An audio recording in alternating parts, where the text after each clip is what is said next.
perceived. So in an industry sense, I feel like we could do more as talking one-on-one with individuals that are dealing with things or not dealing with things, but just opening up the lines of communication where we get to know guys on a deeper level than just mahi, you know. We're more than just workhorses. We're men with feelings and families and money problems and marital problems and it's those sort of things that break my heart when guys don't have that sort of outlet to dispose of that rubbish. Yeah, exactly. I know you've been playing rugby. Do you find the comradeship through, you know, playing footy and being able to bring some of those lessons to work and help to build those lines of communication? Do you think that sport's been helpful for you? Sport was a big one. When I came out of my drug phase, I had to find myself again. So I sort of remembered the person I was before, and I went back to him.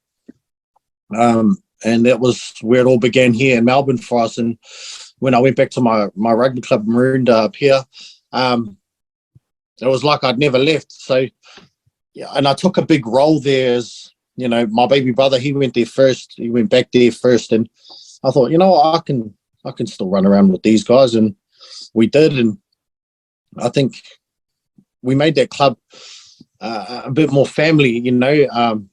I think that's the power the Bartletts have, is no matter if we're at work or if we're in a sports environment or if we're with other people, we unite people and bring them closer together. That's not being boastful. I think that's just the reality of who we are as a people. We like to enjoy other people's companies, and if we can talk and communicate with them, I mean, it works. It's beneficial for all of us, really. Yeah, definitely. And I know that I asked you about sort of mental health and, you know, how do you deal with it? I think that plays a big part. And some people get energized when they're helping people, when they're bringing, you know, groups together. I do that. I love it when I'm coaching because it just sort of gives you that energy and that boost, which you can come away from work and, you know, it's been a heavy day and you go away to rugby and you come home and it's like, yep, we're ready to go again. So I can understand how that works. Yeah. That's exactly the feeling I get. And I coach little kids as well, so I understand exactly what you mean. And it's that. Oh no! Like my kids just run out onto MCG on Saturday night before the All Blacks and Wallabies game. So that was an experience for not only myself, but to see these little kids' faces light up and to be a part of that was unreal. So yeah, I understand exactly what you mean. Did they run out with the players? No, we didn't run out with the players. We got to do clinics and run a game out there before the All Blacks and the Wallabies played. How awesome is that? Yeah, it was awesome, man, because I coached my nephews and my niece. So for me, that's been the biggest thing, has been bonding with my tamariki, you know, my kids. So not only am I, you know, these parents have entrusted me to coach their kids, I get to do it with my own family. So for me, that's been one of the things that just keeps driving me, you know. I love it. There's nothing on earth like it. Yeah, no, you're absolutely right. I was like I coached my boys, you know, when they were young, 5 or 6, and there's no better feeling, especially when something comes off that, you know, they've been working away diligently and you see it on a game day, you think, yeah, man, this is why we do it. And they're all sort of high-fiving, happy. Doesn't really matter what the score is, but they've come off and they've achieved something. It's best feeling ever, eh? 100%. So, you know, we're talking about mental health. You know, we've covered sort of your challenges, and you're acutely aware that there's still work to be done within your industry. Steel fixing, is it commonplace for guys not to be as communicative across the whole construction industry? Where they don't communicate with each other, or where they feel like they don't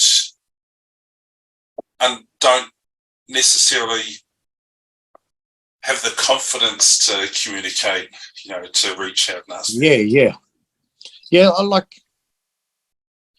as I said before, like these guys, these are tough men. These are very tough men that have been through more than we would ever know, really, or they would ever share. So I think to be vulnerable in that sense is to give up a part of themselves. That's that hard macho man sort of thing. But that macho man, tough guy doesn't leave because you want to talk about something that's bothering you. I think that leaves the day you leave the planet. I'd much rather have a conversation with a bloke and him shed a tear than myself shed a tear at his funeral. Like, we've lost so many people, friends. My brother's group of friends, they deal with this harder than any other, and they're only kids. They're 27, 28 years old, and some of them are going to be 27, 28 for the rest of their lives, for forever. Sorry. And I mean, I'm no psychologist or anything like that, or I'm probably not even qualified to have this conversation, but that's something that we as men can get around and hopefully try and just change it. And it's not going to change overnight, but I think the more that we talk about it and the more we bring in openness and open those channels and just keep the conversation going so it doesn't get dark anymore, and we keep a light on it, it's going to become normal to have this conversation. And I think that's where I would personally like it to be. I would love it to be just a regular conversation. Hey, bro, how you going? Oh, you know what? I'm not good. I know I had this. Oh, okay. You want to talk about it? Yeah, if you've got the time. That's a conversation I would love to have. And that's a conversation I have many times every week with my own team, or sometimes blokes I've just met. I'm more than happy to have that conversation with anyone. And I think that's what we have to do, is make it a regular or a normal thing in society where men aren't made fun of for having feelings, because the harsh reality is that's what they think is happening. People are laughing at them, and it's not true. That's why they climb up. Yeah. And then once they shut off, that's it. Yeah. You've lost them. There's no coming back from that. No. Once bitten, twice shy, eh? Yeah. You don't have to be like I see your message after that the other day. You don't need to be qualified to ask how somebody is. You don't have to be qualified to ask or show somebody that you care.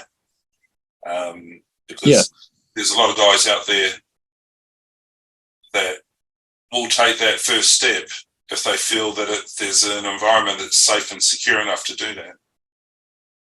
Yeah, and that's all I want to do. Like, if I got the platform that I not really want, like, I think it's a necessity at this point. If I got a platform where I could reach people in that regard and make it a regular thing, I think that's one of the things that could be the definitive moment in construction, at least just here in Melbourne, for instance. So we're building things here that no one else in the world has even thought of building.